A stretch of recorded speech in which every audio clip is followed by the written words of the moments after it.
Jamaah, oh jamaah, Alhamdulillah. Alhamdulillahirrabbilalamin, masih di Islam itu indah. Mama aku nonton Ustadz, Ustadz banyak yang nonton juga gak teman-temannya? Alhamdulillah karena kita banyak keluarga. Banyak Dan keluarga. Indonesia bagian tengah dan timur udah Tengah dan bergabung. Timur sudah bergabung, Iya. semakin banyak yang siap belajar pagi hari ini, Masya Allah. Tema kita apa? Tema kita adalah kalau iri bilang bos. Wah. Ini kan sudah membumi. Sudah membuming, Iya. sudah viral. Jadi nggak boleh iri. Tapi kalau narsis gimana? Waduh, langsung aja deh. Ini aku ada artikel yang orang narsis seringkali merasa iri. Ini aku bacain jamaah ya. Orang narsis seringkali merasa iri. Kata narsis sering digunakan sebagai istilah untuk menyebut orang yang gila foto dan membanggakan diri sendiri. Padahal narsis merupakan penyakit mental yang si penderitanya seringkali merasa iri dan menganggap orang lain iri padanya. Narsis atau yang dalam istilah ilmiahnya Narcissistic Personality Disorder (NPD) adalah penyakit mental ketika seseorang memiliki rasa percaya diri yang sangat tinggi untuk kepentingan pribadinya dan juga rasa ingin dikagumi. Menurut Diagnostic and Statistical Manual of Mental Disorders, orang yang memiliki kepribadian narsistik biasanya selalu merasa lebih dari orang lain, butuh kekaguman yang berlebihan, kurangnya empati dan iri hati. Nauzubillahi min zalik. Ini zaman sekarang memang banyak sih orang yang narsis ya, termasuk kadang aku suka kayak gitu juga. Aku mau nanya sama Habib, Nabil, Habib. Sony kan artis. Iya ya, makanya nih aku sekalian nanya nih Ustadz Maulana sama Habib Nabil. Habib, benar nggak sih zaman Rasulullah tuh sebenarnya sudah melarang keras untuk berbuat narsis seperti ini karena akan berdampak pada iri hati, Habib. Aku mohon penjelasannya Habib Nabil, silakan. Baik. Bismillahirrahmanirrahim. Alhamdulillah wassalatu wassalamu ala nabiyina Muhammad wa ala alihi wasallam. Mas Sony, para pemirsa Islam itu indah, Trans TV yang dimuliakan Allah. Jadi tadi dijelaskan tentang narsis dari sisi sosiologi, psikologi. Di dalam Islam itu kalau kita menjalani tasawuf itu dikenal ada namanya amrad al-qulub ya atau maradul qalb ya, maradul qalbi. Jadi penyakit hati. Nah, salah satu penyakit hati yang kaitan dengan narsis tadi itu para ulama hati ya, tazkiyatun nafas menyebut al-i'jab bin nafsi, atau orang lebih biasa menggunakan istilah ujub gitu ya. Jadi ujub itu di dalam pengertian syariat adalah ketika orang merasa dirinya lebih gitu, tapi dia tingkatnya tingkat paling rendah. Jadi kalau kanker itu stadium 1 gitu ya Ustadz Maulana. Jadi dia sudah penyakit tapi masih tingkat rendah. Jadi kalau ujub ya misalnya begini, saya sholat ada misal Mas Sony sebelah saya, Ustadz Maulana, Ustadz Syam sebelah saya. Ketika saya sholat saya melirik ke sebelah, terus saya melihat misal Ustadz Maulana sedang menggerakkan tangan, ya Ustadz Syam misalnya sedang ini, wah di dalam hati saya bilang, sholat saya lebih baik ya dari mereka. Gitu.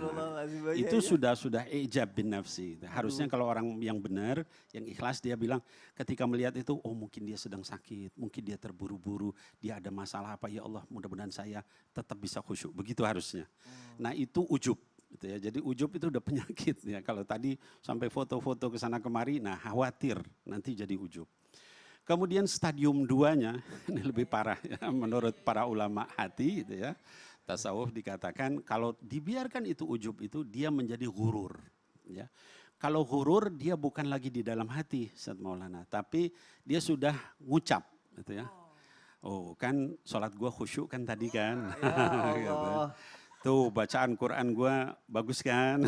gitu. Itu dia sudah terucap gitu ya. Nah padahal itu seperti itu tidak boleh. Jadi kita ya alhamdulillah kalau itu dari Allah, kelebihan dari Allah gitu ya. La haula wala quwata illa billah. Kelebihan, ketenaga, kemampuan, kalau semua dari Allah.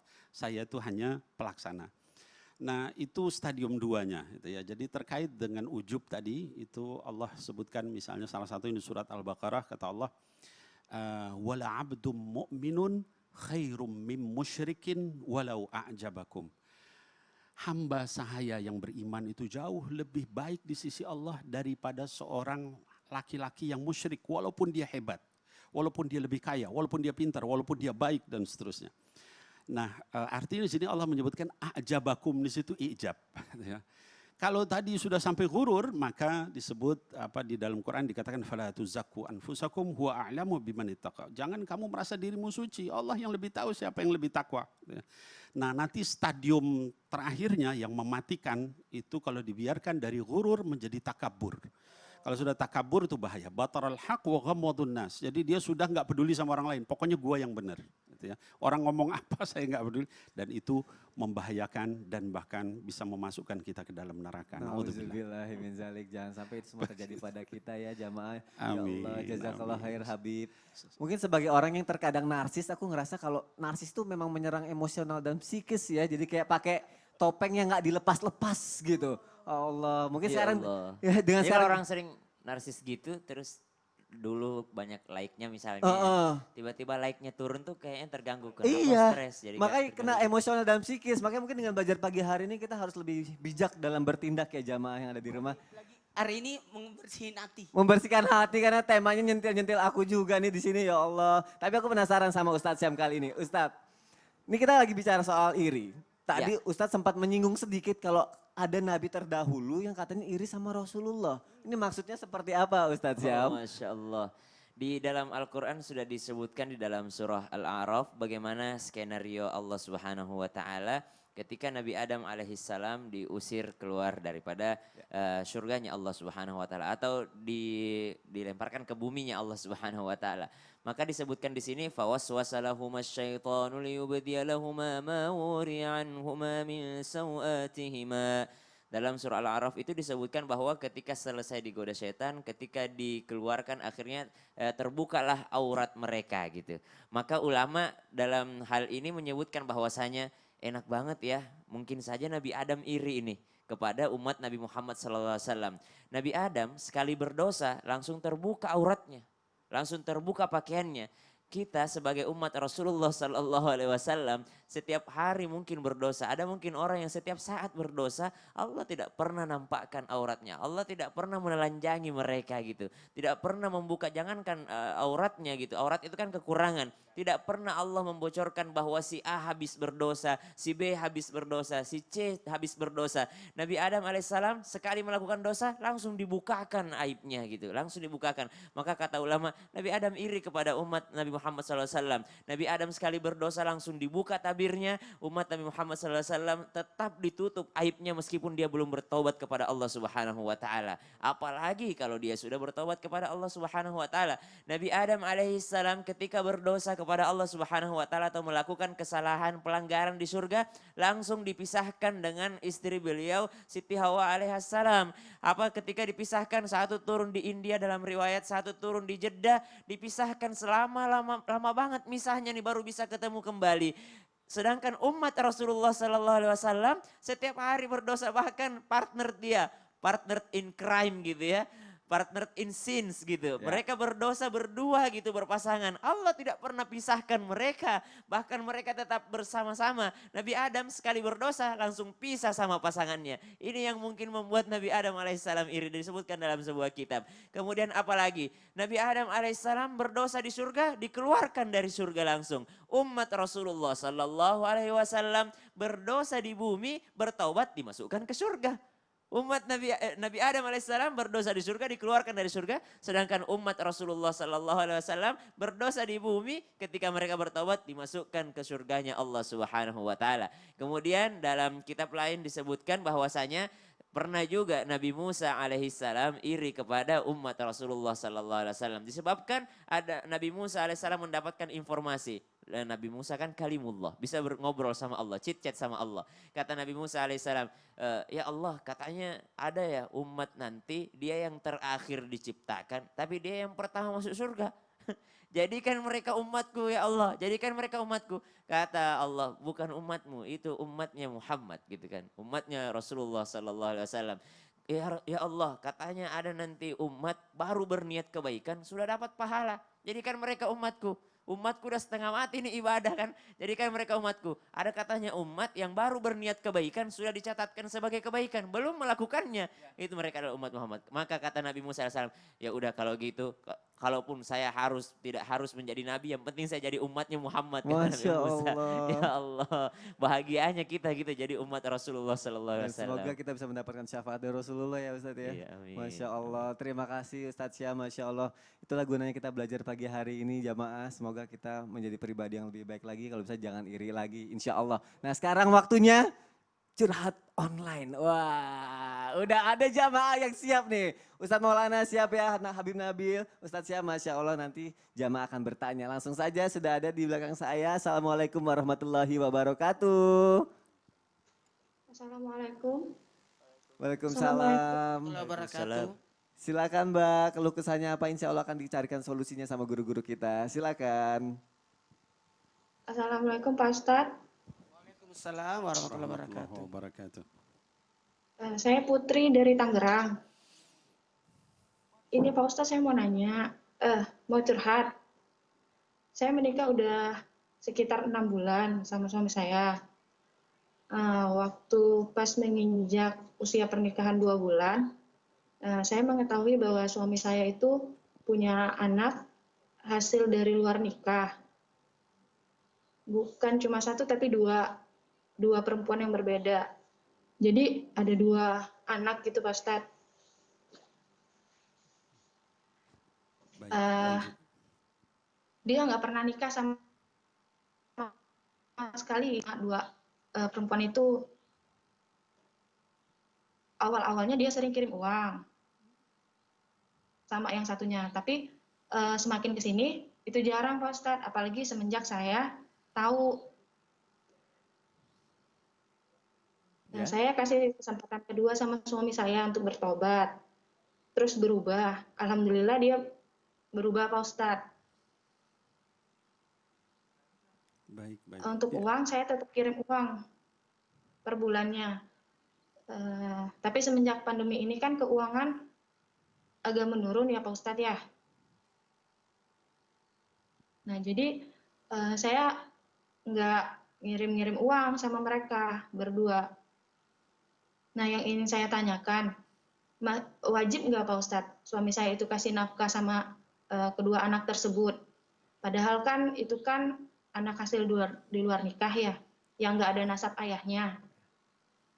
Yang kedua, kalau memang wajib untuk dinafkahi itu sampai kapan ya Pak Ustadz ya? Hal itu berlangsung. Baik, baik. Terus yang ketiga, kalau kayak yang sekarang ya ekonomi keluarga lagi nggak bagus ya, dosa nggak kalau misalkan kita nggak ngirim uang? Itu Baik. aja Pak Ustadz. Baik, terima kasih untuk pertanyaannya. Jadi aku ulang sedikit ya. Jadi anaknya ini maaf, ini dari luar pernikahan sah ya, maaf atau hamil duluan ya. Nah Ya. pertanyaannya adalah apakah suami masih wajib menafkahi karena katanya anaknya nggak punya nasab ya. Baik, untuk yang pertama akan dijawab dulu sama guru kita Ustadz milenial dulu, dari sisi milenial dulu. Ustadz Syam, silakan Ustadz. Izin guru kami Ustadz Maulana Habib Nabil, Masya Allah Mbak yang diberikan ujian yang luar biasa, Insya Allah mendapatkan juga pahala yang luar biasa kalau mampu bersabar dalam ujiannya.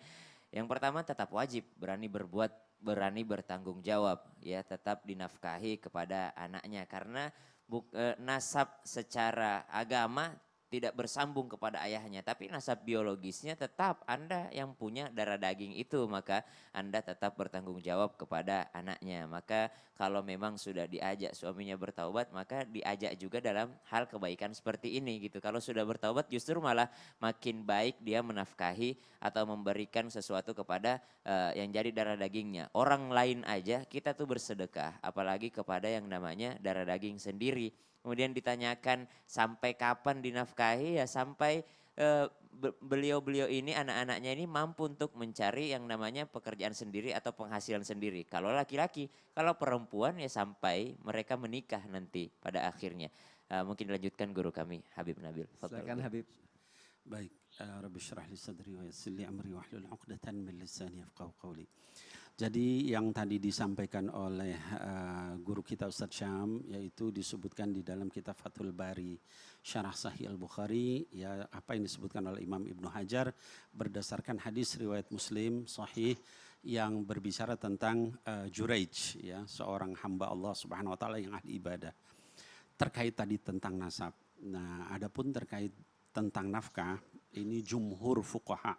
Jadi jumhur fuqaha itu artinya mayoritas ya dari para ahli fikih itu menyatakan memang kalau anak itu anak zina, ya, laki-lakinya berzina, maka itu dia tidak wajib untuk menafkahi si laki-laki yang berzina itu. Jadi ada hadis begini, riwayat Bukhari wa Muslim yang menyatakan kata baginda Rasulullah SAW, al-walad lil firash, ya, wal ahir al hajar. Jadi kalau di bahasa Indonesia kan al-walad lil firash, namanya anak itu adalah kalau sah pernikahan.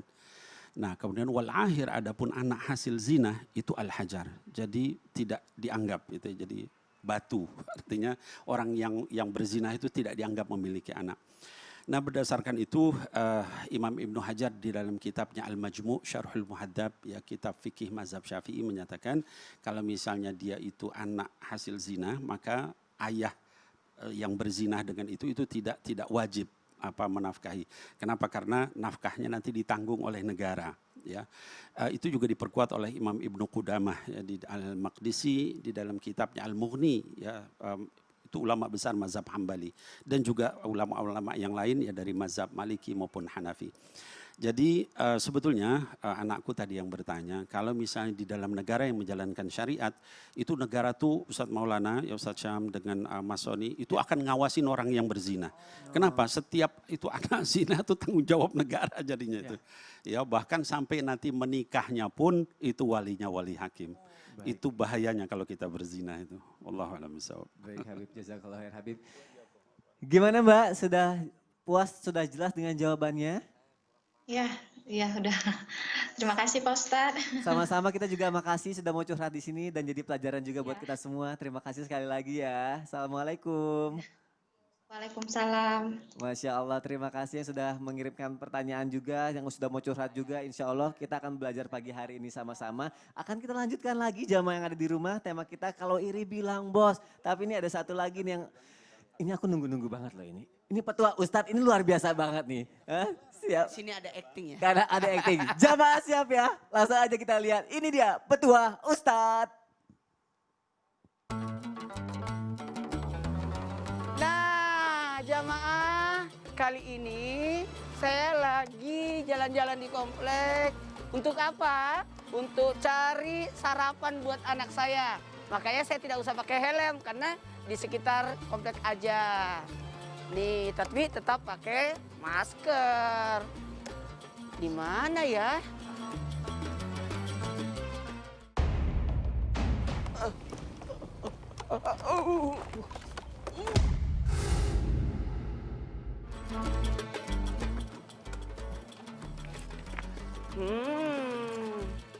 Pantesan. Nih dia sumber masalahnya. Nah, pembelajaran ya buat kita semua.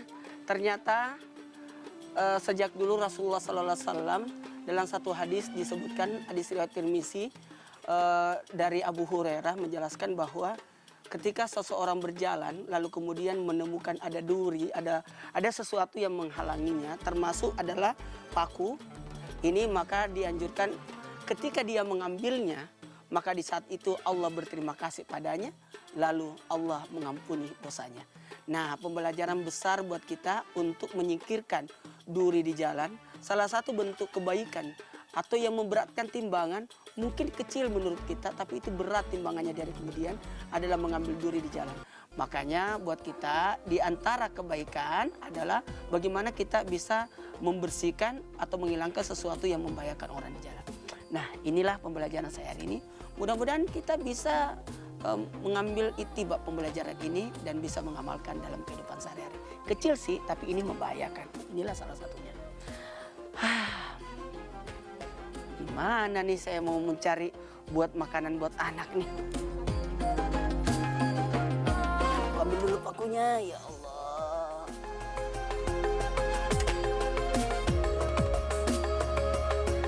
Allahumma shalli ala sayyidina Muhammad.